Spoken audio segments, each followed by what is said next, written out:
যদি কেউ আমার মায়ের কোনো গায়ে হাত তোলার চেষ্টা করে, যদি কেউ আমার কোনো বোনের দিকে চোখ তুলিয়ে চোখ বড় করে তাদের দিকে ভিন্ন দৃষ্টিতে তাকাবার দুঃসাহস দেখায়, কেউ যদি আমার কোনো মেয়ের ইজ্জতের হিজাব নিয়ে টানাটানি করার চেষ্টা করে, আমি বলে যাই সে হাত ভেঙে গুড়িয়ে দেবেন, সে চোখ উপড়ে ফেলবেন। মায়ের ইজ্জত রক্ষা করার জন্য, বোনের ইজ্জত রক্ষা করার জন্য আমি বলি আমি কোনো আইন মানব না, আমি বিদ্রোহ করব।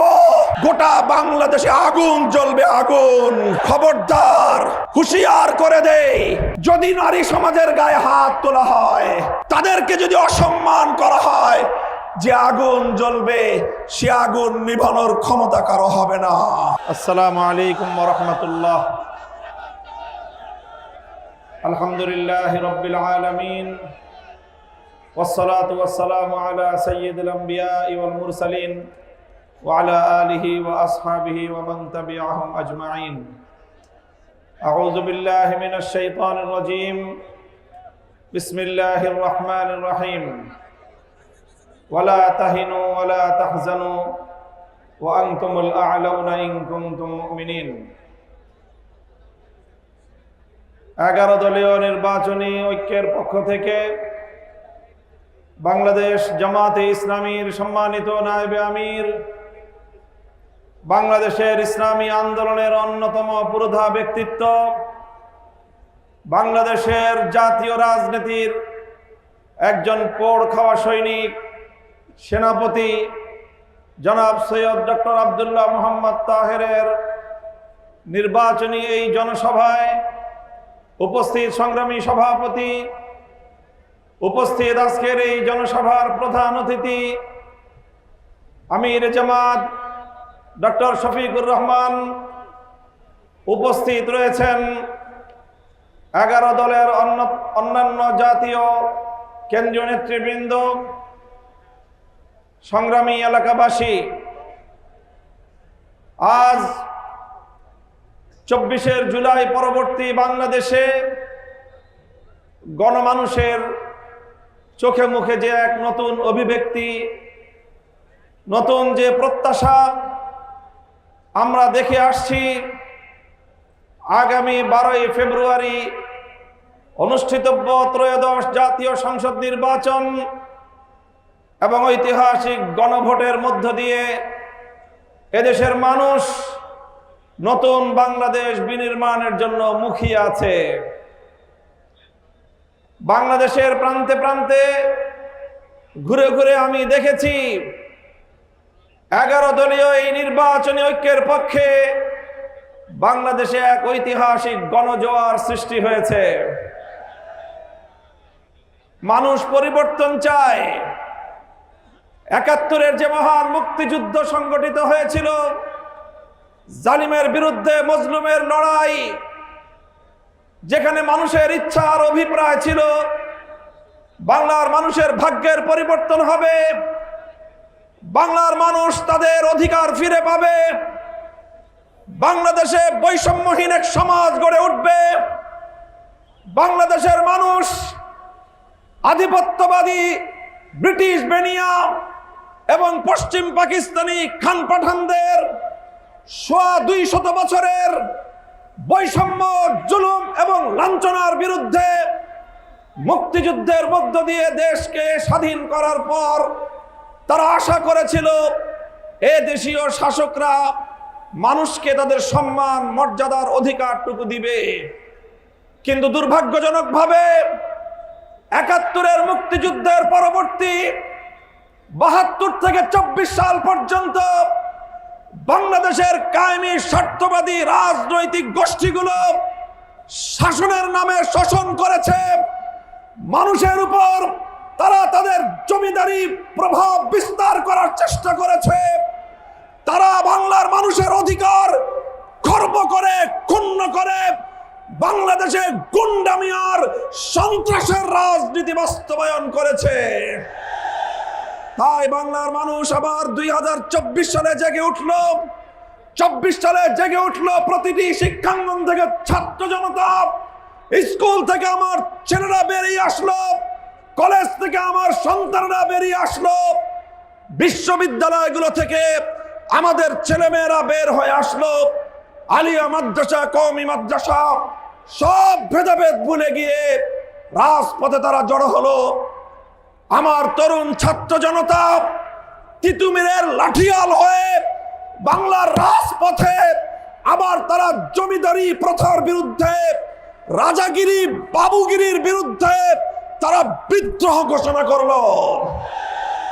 24-এর ঐতিহাসিক বিপ্লবের পর এখন দেশের মানুষ আর পুরাতন সেই বস্তা পচা রাজ পরিবারের, বাংলাদেশের দুটি রাজ পরিবারের হাতে বাংলার মানুষ তাদের ভবিষ্যতের ভাগ্য বন্ধক দিতে প্রস্তুত নয়। তাই আজ বাংলাদেশের জাগরণ সৃষ্টি হয়েছে।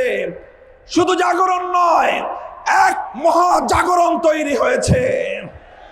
ধর্ম বর্ণ নির্বিশেষে এদেশের মানুষ বিশ্বাস করে 11 দলীয় নির্বাচনী ঐক্য, এই ঐক্য গঠিত হয়েছে কোন নেতার ভাগ্য পরিবর্তনের জন্য নয়।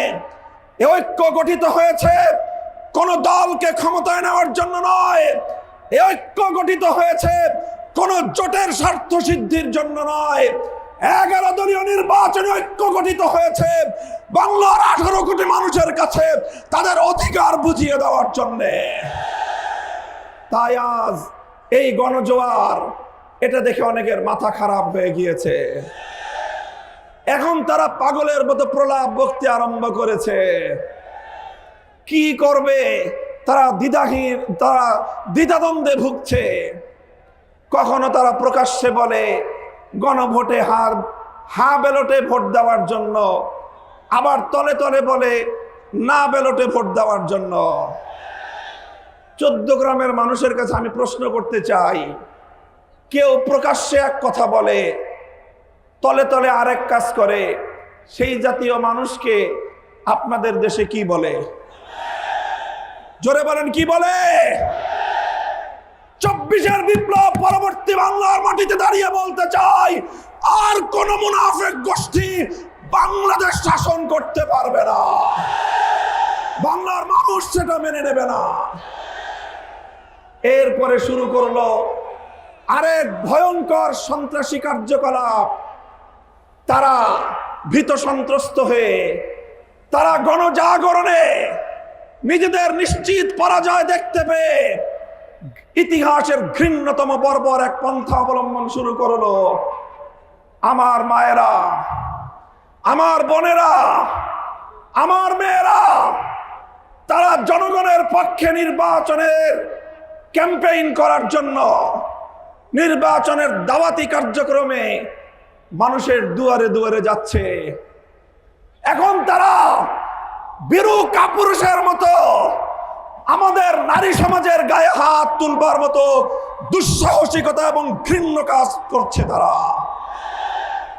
আমি ব্যক্তিগতভাবে একটা কথা বলি, আমি বলে যাই, যদি কেউ আমার মায়ের কোনো গায়ে হাত তোলার চেষ্টা করে, যদি কেউ আমার কোনো বোনের দিকে চোখ তুলিয়ে চোখ বড় করে তাদের দিকে ভিন্ন দৃষ্টিতে তাকাবার দুঃসাহস দেখায়, কেউ যদি আমার কোনো মেয়ের ইজ্জতের হিজাব নিয়ে টানাটানি করার চেষ্টা করে, আমি বলে যাই, সে হাত ভেঙে গুড়িয়ে দেবেন, সে চোখ উপড়ে ফেলবেন।